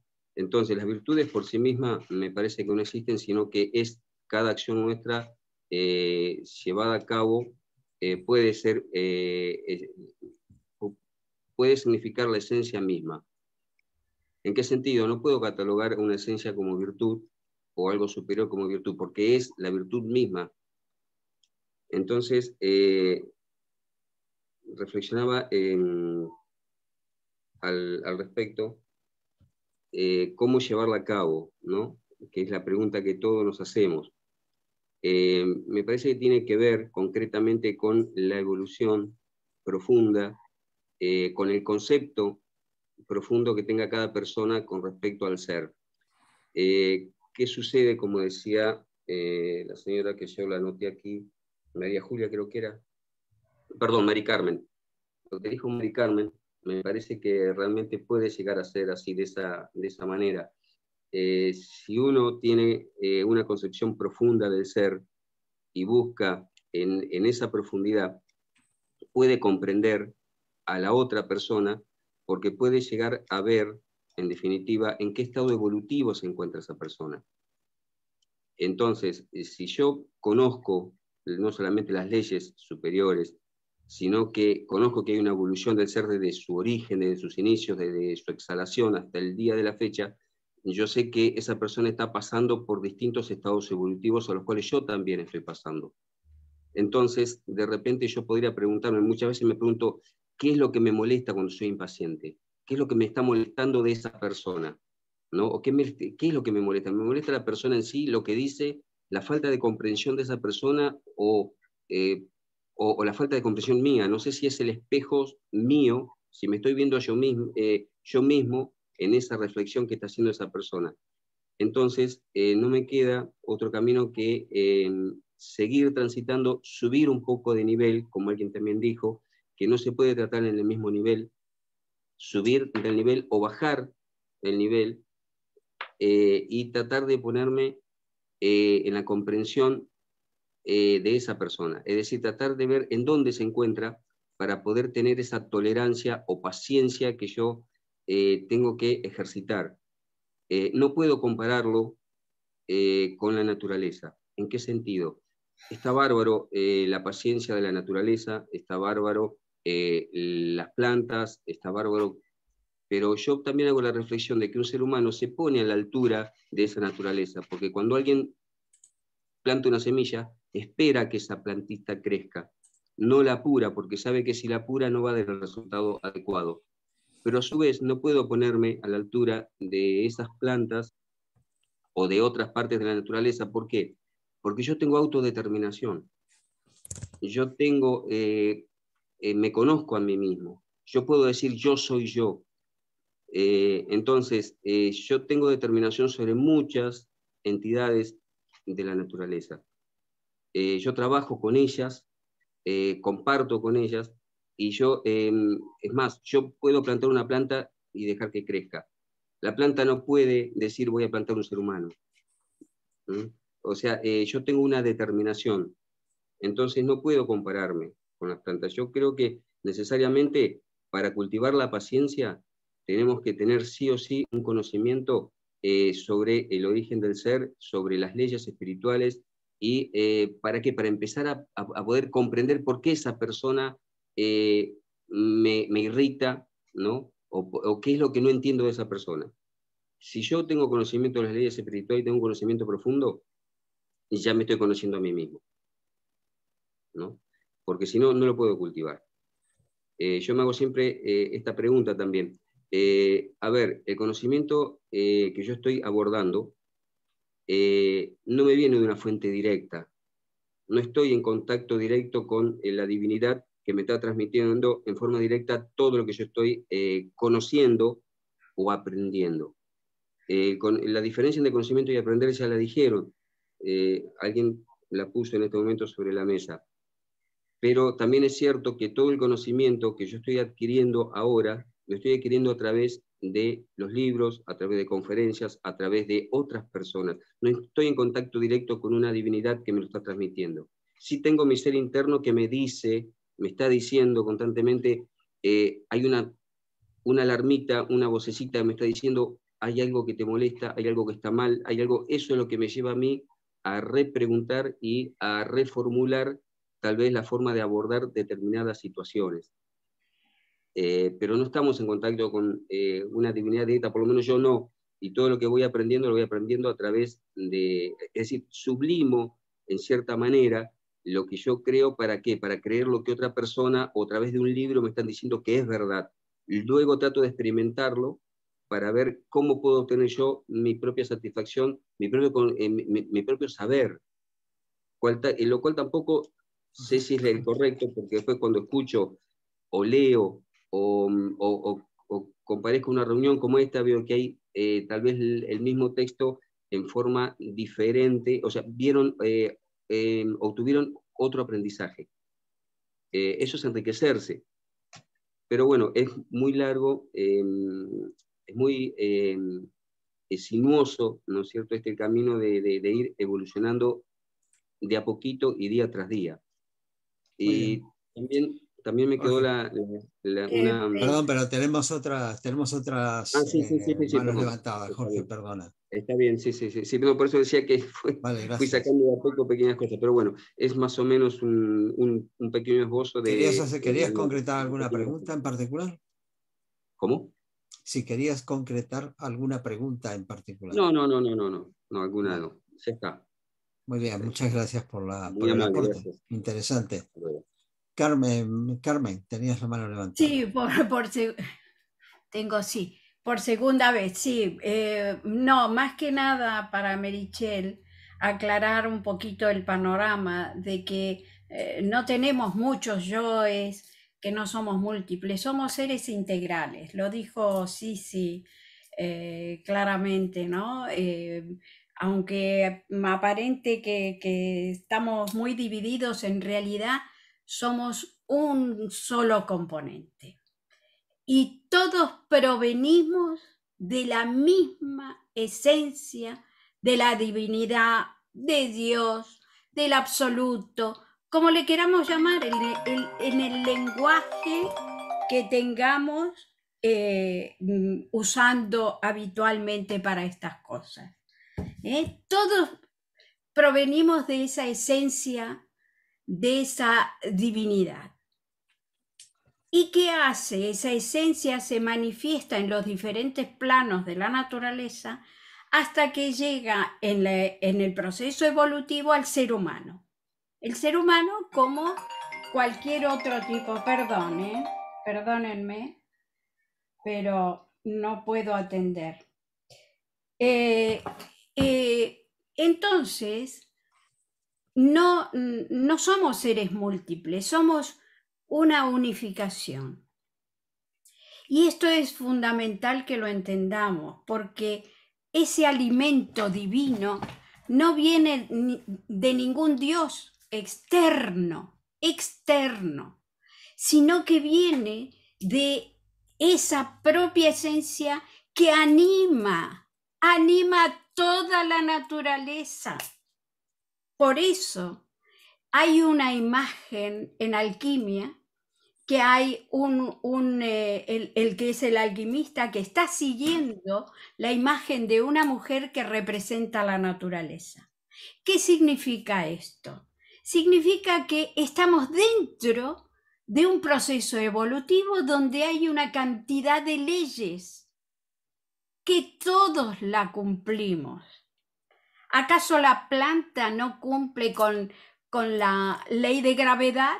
Por ejemplo, nosotros estamos sometidos también a la ley de gravedad. Como estamos sometidos a la ley de karma, de reencarnación, todo evoluciona, todo muere, todo vuelve a nacer, hasta los seres humanos, por supuesto, los animales, las plantas, todo. Estamos todos sometidos en ese gran conjunto ecológico de lo que es la manifestación. Y la naturaleza en general somos nosotros. Por eso, el ver volar un pájaro, el ver cómo nos mostraba Sisi, el mar, cómo se mece, es una parte de nosotros mismos. No estamos fuera de ello. Es que por eso nace el conflicto. y por eso nace la inconsciencia de maltratar a la naturaleza, a lo que está fuera nuestro, a lo que consideramos que estamos separados de ello. Y de ahí nace ahora todos los problemas climáticos que tenemos y todos los problemas que hay con la ecología. ¿Por qué? Porque nos hemos mantenido fuera de ella. Pero si nosotros comprendemos que estamos sumergidos en esa vida universal y que de ella proviene un pequeño rayo que estamos constituyendo cada uno de nosotros, ya no existen los múltiples yoes, los dioses, no, existe esa esencia, esa vida divina, o como le queramos llamar, o Brahman, o el absoluto, o el Ein Sof. En cada religión y en cada cultura hay un nombre para explicar esta divinidad. Está un rayo de esa divinidad en nosotros, que se manifiesta. Entonces, ¿cuál es el problema nuestro? Que está oscurecida. ¿Por qué? Porque todavía no somos totalmente autoconscientes de esa esencia divina que anima todo en la vida, en el universo, porque no solamente es la Tierra, es nuestro sistema solar, nuestra galaxia y todo lo que está manifestado. Fíjense ustedes, como decía Carl Sagan, y muchas veces Carlos lo dice, somos polvos de estrella. Entonces, si nuestra conciencia, nuestro pensamiento nos eleva, ¿qué es lo que hay dentro nuestro? Es esa, lo dijo recién, no me acuerdo cómo se llama, Jorge, no sé. Jorge, es esa voz de la conciencia que nos indica esto, por aquí vas bien, por aquí vas mal. Si esta voz es fuerte y la escuchamos con frecuencia, pues estaremos más conectados internamente. Si esta voz de la conciencia es acallada por nuestras pasiones y por lo que queremos y por lo que vemos y por la ira y por el odio y todo esto, estamos oscureciendo esa conexión, que esa conexión siempre está, ojo, porque si esa conexión no existiera, estaríamos muertos, pero muertos literalmente, no poéticamente. Literalmente muertos, porque lo que nos alimenta es esa esencia divina, esa esencia una, no es múltiple, es una, que es lo que llamamos en teosofía Atma. Este concepto tiene que estar claro, que no somos seres múltiples, no, estamos, por eso lo que decía Jorge recién, ¿qué es lo que me molesta del otro? Bueno, es por el espejo, ¿no? El tema del espejo. Pero yendo más allá, yendo un poco más allá, él soy yo mismo. El otro está animado por la misma fuerza que me anima a mí. Es como los dedos de una mano. ¿O acaso yo me corto un dedo porque el índice no me gusta y me lo cerceno? Es que sería tonta, ¿verdad? Y es que somos tontos de no reconocer esa divinidad en todo lo que nos rodea. Por eso, en cierta medida, ¿a qué nos anima en teosofía? A ser vegetarianos. La indañabilidad hacia un reino, hacia una jerarquía de vida. Esto cambia nuestra forma de ver la vida, si la vemos de arriba hacia abajo. Ahora, si la vemos desde nuestras pasiones y de nuestra separatividad, nos encontraremos en en un bosque que no encontramos la salida, o en una cueva en la que vamos a permanecer viendo las sombras, como nos hablaba recién Sisi. Nada más, era ese concepto fundamental de la vida una, que anima todo. Gracias, Carmen. Miguel, tienes la mano levantada ahora. Tienes que abrir tu micrófono, Miguel. Sí, ya está. Bien, sí, pues nos has dejado un amplio campo muy bien sembrado para hacer con planteamientos muy certeros como punto de apoyo para unas reflexiones válidas que nos sitúen en el campo que realmente ha sido extraordinariamente planteado. Y bien, entre otras cosas, magníficas todas, has hablado del norte, de la conciencia, del norte interno que llamo yo. Y claro, es ahí, como muy bien ha explicado Carmen, de donde proviene toda esa vocación de búsqueda, ese tratar de encontrar ese algo que nos sitúe en la vida, que nos dé un sentido profundo a la vida, que nos dé esa voluntad. Y claro, todo eso, hay ese dicho antiguo de que me había apuntado, de que la necesidad crea la virtud. Claro, si abrimos el campo de la búsqueda, porque esa sed interna nos está tocando por dentro, pues ya tenemos un horizonte que se va ampliando continuamente, en el que la humildad, la paciencia, la perseverancia, toda esa constancia, todo ese ir descubriendo, pues nos marca la senda. Y eso va surgiendo de esa naturaleza superior, va surgiendo de esos principios superiores. Entonces, quiere decirse que estamos vislumbrando la realización, estamos entrando en esas aguas vivas que nos dan el entendimiento, nos refrescan y fortalecen la voluntad y nos dan la sensación de que estamos en un mundo interno que se amplía hasta lo infinito. Entonces ahí está la huella de nuestra existencia, la huella de nuestro presente y sobre todo la base para un futuro de una mayor ciencia, de una mayor comprensión y de una mayor amor universal. Gracias, sí, ha sido magnífica tu exposición. Gracias, Miguel. Marta, habías levantado la mano, no sé si se te cansó de tenerla en alto o desististe.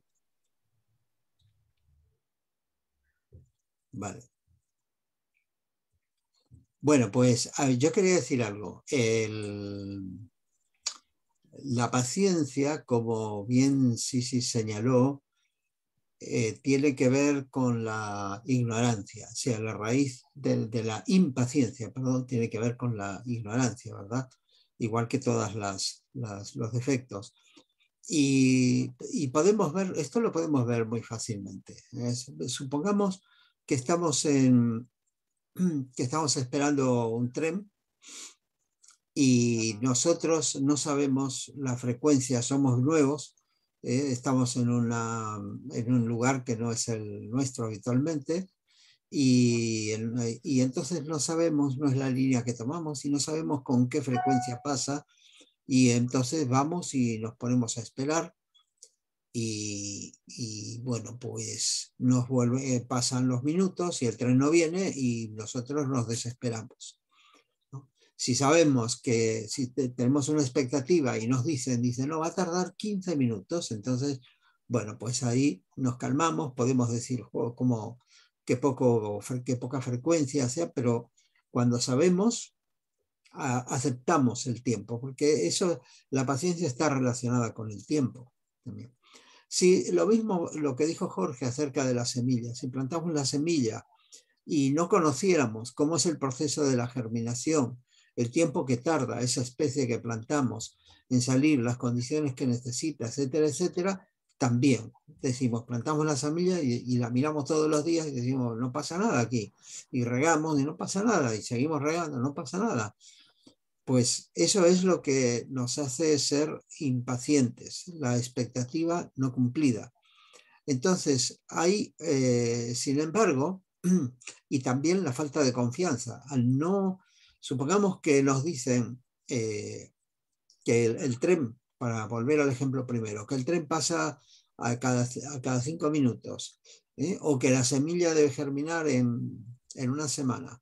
Pero nosotros pasa la semana, pasan unos 5 minutos o pasa la semana y vemos que eso no se produce y nosotros estamos impacientes ya porque decimos, ¿qué pasó? Algo falló, algo está mal, esto no hay. Entonces no se cumple la expectativa. La naturaleza es renovación permanente, siempre, es impermanencia y es renovación.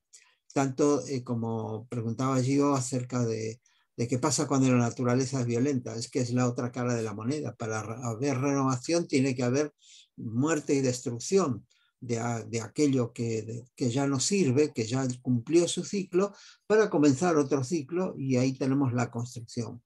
Entonces, el tiempo es fundamental y la confianza en que al final todo produce, que todo es cíclico, que todo va a su lugar, eso es fundamental para encontrar esa, creo yo, ¿no? Por lo menos para encontrar esa paciencia. Y entonces me acuerdo de una invocación muy conocida dentro de la sociedad teosófica, un fragmento que dice: hay una paz que sobrepasa el entendimiento. Mora en el corazón de aquellos que viven en lo eterno.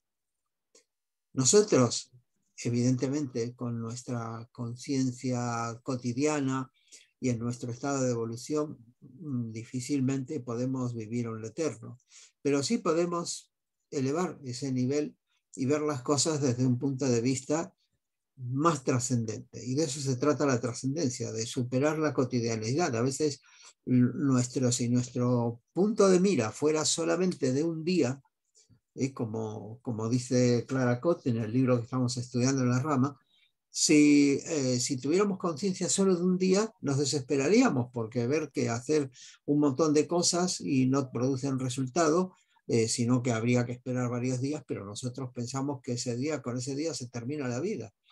Entonces, en la medida en que estamos subiendo nuestra conciencia hacia las escalas mayores del tiempo, del espacio, del ser, de la unidad de la vida, que decía Carmen, reconociendo esa interconexión, esa que formamos parte de esa unidad poco a poco, entonces naturalmente creo que cultivaremos la paciencia sin querer prácticamente.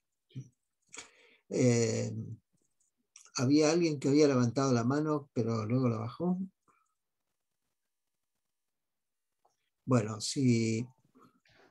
Mónica Sánchez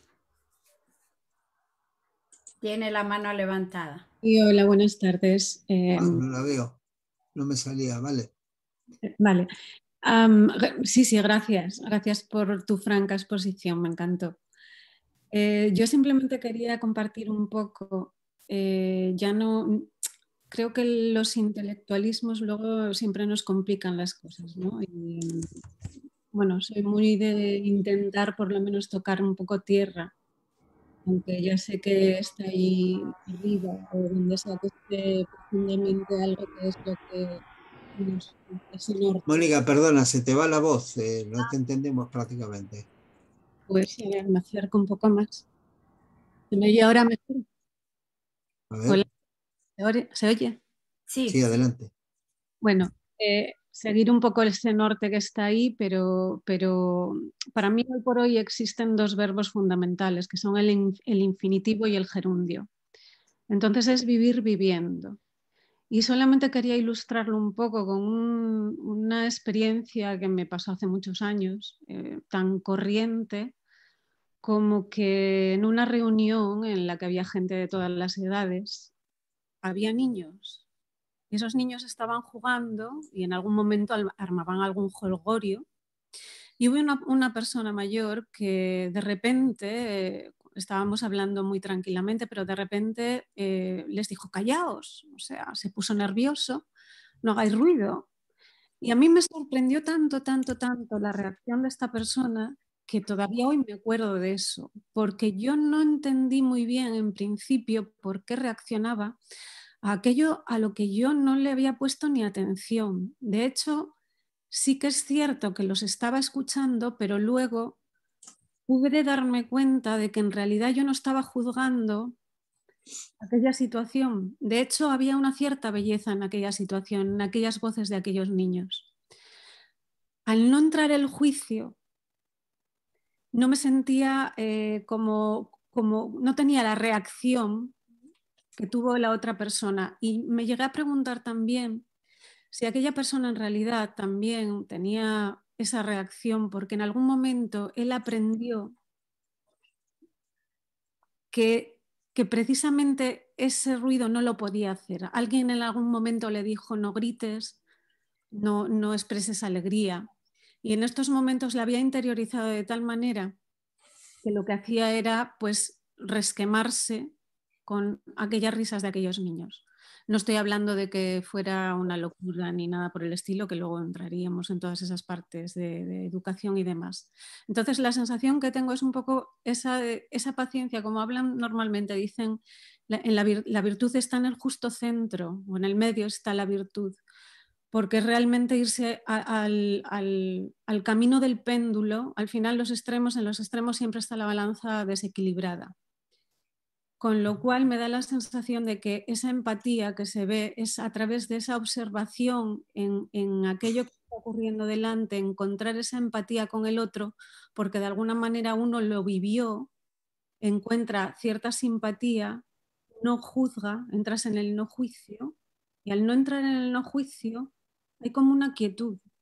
A ver, simplemente por atisbar estas pequeñas cosas que nos pasan a lo largo de los días, qué bueno que alguien delante nos ponga en la tesitura de que, me tocó en algún sitio y me resquema. Porque en ese momento podríamos estar observando aquello que nos pasa y a lo mejor ahí sí que podríamos encontrar ese punto de equilibrio, de paz, entre comillas, en el grado que cada uno sea capaz de hacerlo. Porque más allá de observar esa situación es cuando entra esa compasión, o sea, esa compasión que no es la ñoñería de la lástima ni de nada por el estilo, es algo que envuelve la situación. No sé explicarlo mejor. Y vale, bueno, gracias. nada, simplemente una cosa. Muy bien, Mónica, muchas gracias. Quería decir, nos queda Patricia. Vale. Perdón, sí, ¿querías comentar eso? No, es que quería comentarles solo así, porque sé que también está atenta a estas cosas, que estuve indagando y Libra, el signo de Libra, es en el justo centro donde está, en el equilibrio, y va por ahí un poco la cosa. Bueno, nada más. Muy bien, gracias, Mónica. Que ya estamos sobre la hora, entonces, Patricia, si quieres... Buenas noches a todos. Sí, si quieres hay rapidito, punto, que tenemos poco tiempo. Ok, es rapidísimo. Dice, bueno, aquí en México dicen que lo que te choca en una persona te checa a ti. Y afortunadamente o desafortunadamente siempre vamos a tener esa intolerancia, ¿no? Hacia las personas, porque al final de cuentas es un espejo donde nos estamos reflejando. Por eso, la virtud es paciencia, paciencia. Muy bien. Muchísimas gracias a todos. Carlos, quería decir algo al final. Sí, adelante. Rápido. Que lo que ha dicho Mónica, qué casualidad, porque yo tenía en la mente ya algo parecido, ¿no? La sincronicidad un poco, ¿no? Mónica decía que la intelectualización de muchas de estas cosas, cuando el aprendizaje muchas veces está en las vivencias y ella procede a explicar su experiencia, ¿no? Y es eso, ¿no? Al final, todas estas cosas son teorías de distintas utilidades. Es información de distintas utilidades. Pero lo importante es la práctica, las vivencias, lo experimentado de forma consciente y anotar observaciones. Quería comentar esto y pegarlo un poco con el comentario de Mónica. Muchas gracias a todos. Muy bien, sí, muchísimas gracias por tu trabajo, hermoso trabajo. Muchísimas gracias a todos los asistentes y vamos a cerrar con una pequeña invocación que ruego que me sigáis en silencio, que es la invocación a la vida una, que es la que nos puede inspirar para tratar de llegar a todo esto de lo que hemos estado hablando. Y dice así: oh vida oculta que vibras en cada átomo, oh luz oculta que brillas en cada ser, oh amor oculto que todo lo abarcas en la unidad, que todo aquel que se sienta uno contigo, sepa que por lo tanto es uno con todos los demás.